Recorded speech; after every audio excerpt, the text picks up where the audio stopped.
Hi friends, welcome to మన చందమామ కథలు. ఈరోజు మరొక హాస్యభరితమైన కథతో నేను మీ ముందుకు వచ్చాను. కథ పేరు తిరుగులేని తీర్పు. పెదరాడి లెవెల్లో ఉన్న ఈ కథ పేరు ఎలా నిజమైందో చూద్దామా? అనగనగనగనగనగా ఒక ఊళ్ళో కనకయ్య కనకమ్మ అనే దంపతులు ఉండేవారు. అవునండి, కనకయ్య కనకమ్మ ఇద్దరు దంపతులు. కనకయ్య చాలా పిసినారి.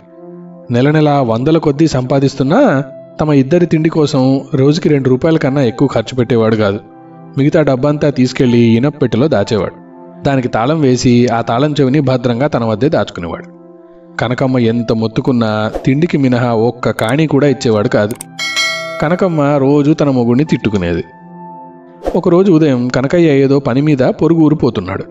తన భార్య చేతిలో ₹1 పెట్టి, ఇదిగో ఈ పూట నీ తిండికి అన్నాడు. కనకమ్మ ₹1 అటు ఇటు తిప్పి, మరి రాత్రి తిండికి కట్టుకున్న కర్మానికి పస్తు పెడతావా ఏమిటి అన్నది అనుమానంగా. చీకటి పడకుండా తిరిగి వచ్చేస్తానులే, రాత్రి తిండికి అప్పుడు ఇస్తాను అన్నాడు కనకయ్య. మరో ₹1 ఇస్తే నీ కొంప కూలిపోతుందా? ఇనప్పెట్టెలో అంత డబ్బు మూలుగుతుంది కదా. అయినా సరే నా గతి ఇంతే, చేతిలో చిల్లి గవ్వు ఉండదు. నిన్న నేను లాభంలే, వెతికి వెతికి నీలాంటి పిసినగొట్టోడి కట్టబెట్టిన మా నాన్నని అనాలి. చిచి అని కనకమ్మ సాధింపుతో పాటు కళ్ళు కూడా ఒత్తుకోసాగింది. భార్య అన్న మాటలు ఏమాత్రం పట్టించుకొని మన కనకయ్య అలాగే తిరిగి చూడకుండా గబగబా ఇంట్లోంచి వెళ్ళిపోయాడు. కనకమ్మ నోరు నొప్పి పెట్టేదాకా మొగుడిని తిట్టి ఆ ₹1 తీసుకొని ఆ వెచ్చాలు కొనుక్కొని వంట చేసుకొని తినేసింది. ఎంగిలి విస్తరాకు దూరంగా పరేయడానికి వెళ్తుండగానే అనుకోకుండా ఆమె తండ్రి వచ్చాడు. ఆయన కూతుర్ని చూస్తూనే, ఏమమ్మా కులాసాగా ఉన్నావా అని అడిగారు. అసలే చిరాగ్గా ఉన్న కనకమ్మ రెచ్చిపోయింది. నరకంలోకి తోసేవు నన్ను, ఇంకా కులాసా ఎక్కడిది? నీ అల్లుడు నా చేతి కాణీ ఇవ్వడు, డబ్బంతా మురగబెడుతున్నాడు. ఇలా వేళగాని వేళ చుట్టం వస్తే ఏం పెట్టాలి నా శ్రాద్ధం? ఎవరినని ఏం లాభంలే, నా రాతిలా తగలబడింది అని తండ్రి మీద విరుచుకుపడింది. దెబ్బకి ఆయన హడిలిపోయి, నేను భోజనానికి రాలేదులే అమ్మా, నిన్ను పలకరించిపోదామని వచ్చాను అని చల్లగా జారుకున్నాడు. ఎండన పడి వచ్చిన తండ్రికి కనీసం భోజనమైనా పెట్టలేకపోయినందుకు కనకమ్మ చాలా బాధపడింది. తనకి మునుపెన్నడూ రానంత కోపం వచ్చింది. ఊరుకుంటే ఇక లాభం లేదని మొగుడికి ఎదురు తిరగాలని నిశ్చయించుకుంది. చీకటి పడ్డాక కనకయ్య ఇంటికి తిరిగి వచ్చాడు. ఇనప్పెట్టె తాళం తీసి, నేను భోజనం చేసేశాను, నీ దండగ తిండికి ఇంకో ₹1 తగలేయాలా అని భార్యను అడిగాడు. అంతే, కనకమ్మ భర్త చేతి నుంచి ఇనప్పెట్టె తాళం చప్పున లాగేసుకొని, ఇక ఇది నా దగ్గరే ఉంటుంది, ఇక నుంచి డబ్బు నా ఇష్టం వచ్చినట్టు ఖర్చు పెడతాను. మండు టెండలో నీ మామ వస్తే కనీసం కూడు పెట్టడానికి కూడా లేకుండా చేసావు. ఈ సంగతి లోకులకు తెలిస్తే ఏమనుకుంటారు అన్నది. కనకయ్య మరింత కోపంతో, డబ్బు ఖర్చు పెట్టడం గొప్ప పనా? తేరగా సంపాదించేవాడుంటే నేను ఖర్చు చేస్తాను, నా తాళం చేయి నాకు ఇచ్చేయి అన్నాడు. చచ్చినా ఇవ్వను అన్నది కనకమ్మ ఖచ్చితంగా. ఎందుకు ఇవ్వవు? నా డబ్బు ఖర్చు పెట్టడానికి నువ్వెవతివే అని కనకయ్య తన భార్య చేతిలోంచి తాళం లాక్కోబోయాడు. నీ భార్యని, నీ డబ్బు ఖర్చు చేసే హక్కు నాకుంది, అసలు ఖర్చు చేయకపోతే ఆ డబ్బెందుకు అంటూ కనకమ్మ భర్తకు తాళం చెవి అందనివ్వక వీధిలోకి పరిగెత్తింది. వీధి అరుగు మీద బొజ్జ ఆరేసుకొని కూర్చున్నాడు ఒక షావుకారు. ఆ భార్యాభర్తల్ని చూసి, ఏమిటి మీ గోలా అన్నాడు. కనకమ్మ షావుకారుకు జరిగిందంతా చెప్పి, మీరే న్యాయం చెప్పండి అయ్యా, నచ్చినా నచ్చకపోయినా మీ మాట కట్టుబడి ఉంటాను అన్నది. ఆ షావుకారు మొత్తం విని, బాగుంది, మీరు దెబ్బలాడుకోవడం ఏంటి, నేను తీర్పు చెప్పడం ఏమిటి అంటూ అరుగు మించి లేచి తన ఇంటికి వెళ్ళిపోయాడు. 4 ఇళ్ల అవతల ఉండే రెడ్డిగారి భార్య ఇంతసేపు చోద్యం చూస్తూ ఉంది. ఏమిటి మీ దెబ్బలాట అని కేక వేసి అడిగింది. కనకమ్మ కనకయ్య ఆమె వద్దకు వెళ్ళి షావుకారుకు చెప్పినట్టే మొత్తం అంతా చెప్పి ఆమె న్యాయం చెప్పమని అడిగారు.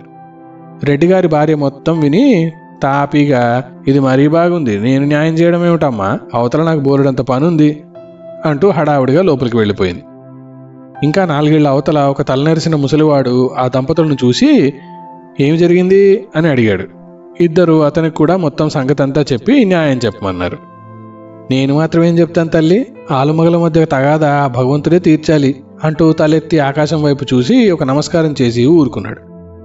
సరే అయితే భగవంతుడినే అడుగుతాను పద అంటూ కనకమ్మ తన మొగుడిని వీధి మొదలనున్న గుడికి ఈడ్చుకుపోయింది. గుళ్ళో పూజారి లేడు, గర్భగుడిలో దీపం మాత్రం వెలుగుతుంది. మొగుడు రెక్కపుచ్చుకొని కనకమ్మ తిన్నగా గర్భగుడిలోకి తీసుకొచ్చేసింది. ఏమయ్యా దేవుడా, మొగుడు సంపాదించిన డబ్బు పెళ్ళాం ఖర్చు చేస్తే తప్ప? నువ్వే న్యాయం చెప్పు, ఈ మొగుడు నాకు కాణీ ఇవ్వడు, కాస్త బుద్ధి చెప్పయ్యా అంటూ దేవుడి ఎదుట చేతులు జోడించింది. వెంటనే కనకయ్య, చూడు దేవుడా, భార్య అయితే మాత్రం నా డబ్బు ఖర్చు చేసే హక్కు ఆమెకెక్కడిది?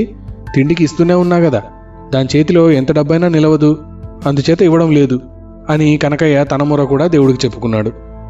ఈ లోపలే తిరిగి వచ్చిన పూజారి సంగతంతా గ్రహించి, గర్భగుడిలో ఏమిటండి మీరు అచ్చా, నడవండి నడవండి బయటికి, గుడి మూసే వేళైంది, మీకు తీర్పు చెప్పడానికి దేవుడిని కాస్త ఆలోచించుకొనివ్వండి అని ఇద్దరిని బయటికి తరిమేశాడు.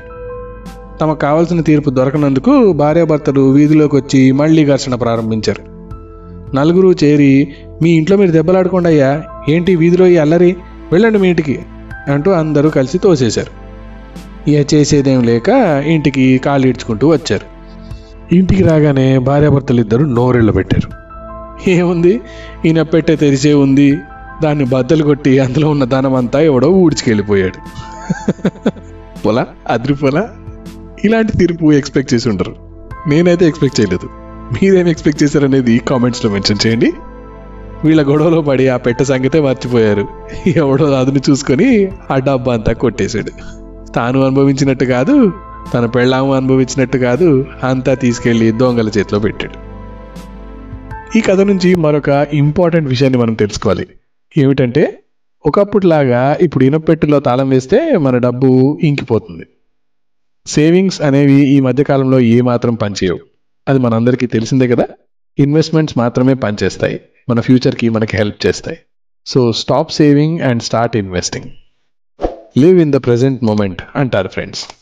అంటే ఫ్యూచర్ కోసం ఏమీ దాచుకోకుండా మొత్తం అంతా ఇప్పుడే ఖర్చు పెట్టేసుకోండి అని కాదు. చాలా జాగ్రత్తగా మన ఫినాన్షియల్ లైఫ్ని ప్లాన్ చేసుకోవాలి. అది ఈ మధ్యకాలంలో చాలా ఇంపార్టెంట్.